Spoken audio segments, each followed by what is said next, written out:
Listen. Bro, please don't touch me. Please don't touch me. In my way.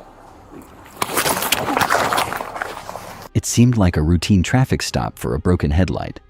But this officer was unknowingly stepping into the final chapter of a story that began earlier that night. What are you doing, man?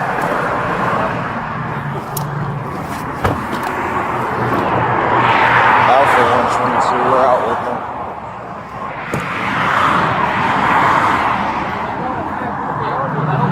Hey, bro. Hey. I'm not under arrest. Listen. Yo, you're being detained. We're just patting you down. For what? You can't walk on the highway. I'm on the side. My man, you cannot walk on the side either. We just got to pass you down and take you off the highway. Yes. I'm 12 minutes. Can y'all drop me off at my house? That's fine, as long as you're cool with it. Okay? We just got to pat you down. Hey, we're not handcuffing I'm not turning around, bro. We just got to pat you down before we don't have nothing. Look. Okay, so let me check. I'm not getting in your pockets. I'm not going in you. I'm just patting you down. This is my lady right here, bro. Okay, hop in with her. That's fine. These officers choose leniency over an arrest, hoping to just get this man home safe.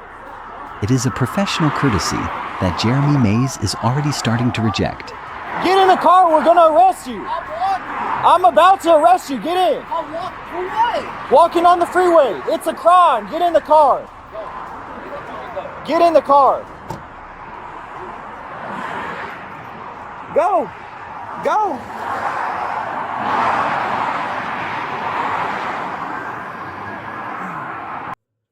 Only 12 minutes after his release, Jeremy Mays is back in the spotlight. This time, he is a passenger in a Jeep running without headlights. In the eyes of the law, a vehicle running dark at night is a major red flag, often signaling an impaired driver or someone trying to evade notice. Go ahead. I'll be at the 4100 block of Mockingbird Lane in Preston Road. I cannot read the state of the license plate, but it's going to be Echo X-ray. I'll let you know what the state is when I get you. Should come back to a black Jeep.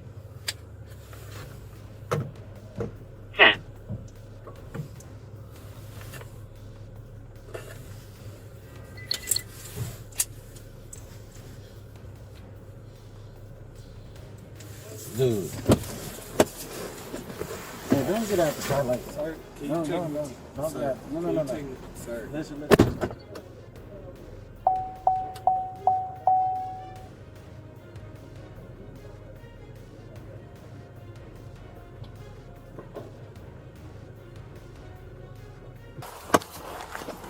Hey, don't get out the car like that. Sir, Don't get out. No. Sir. Listen. Sir, Go sir, stand over here. Go stand sir, over here. Sir. Go stand over here. I don't have any weapons. Listen. Bro, please don't touch me. Please don't touch me. In my way.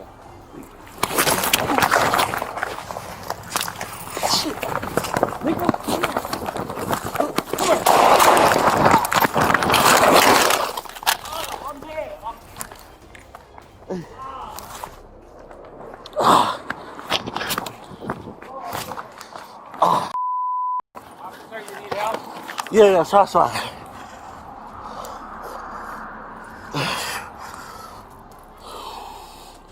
Northwest.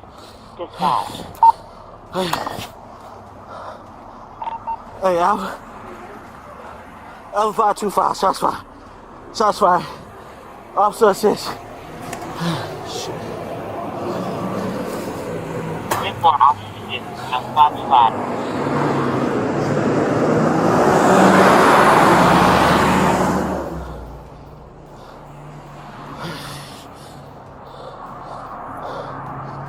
Where you at?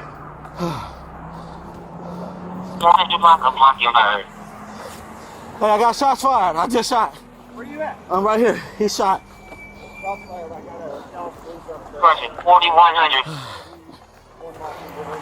You all good? You good? Yeah, Where's the suspect? he's right here. Is he down? Yeah, he's down. Block numbers Mockingbird and Lemon. Suspect is down. Yeah. No, he's not in there. He's not. That's not the suspect. He's down on the ground. He's down on the ground. Is it in this? I see the guy in the car. No, he's not in the car. He's down on the ground. Who are these guys in the car? They're not suspects. Okay, good. Who are these guys in the car? You've ID'd these two. No, they good. They good. Okay, is he clear? Yeah, keep going.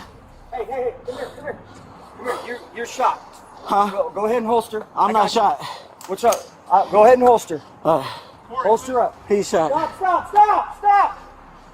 Stop right there where you got the suspect. The suspect down right in front of you. Still moving. Do not move! Do not move!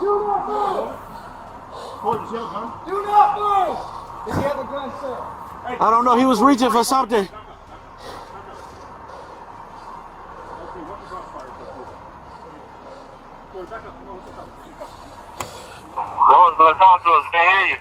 Hey, I got Holland Park out with me. Do not move!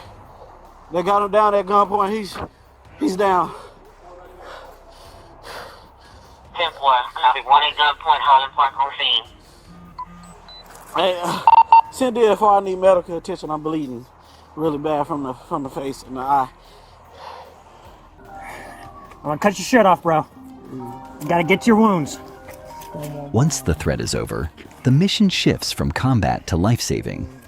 It is a dual role that every officer must master, even when treating the person who just attacked them. Okay, I got one right here on the left side of the abdomen. He ain't bleeding too bad. No. You see more? X-ray 11669, send DFR in.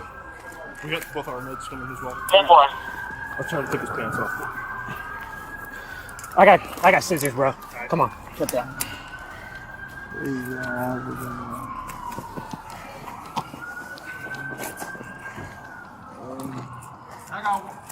You got it? Casing? Yeah. We can't find that from him or? I don't know if that's from him or you guys. Might be both. What'd you say? Alright. Hey, Help us sweep the area for the gun. y'all's officers over here. Start looking for casings or guns. I got one picture right here.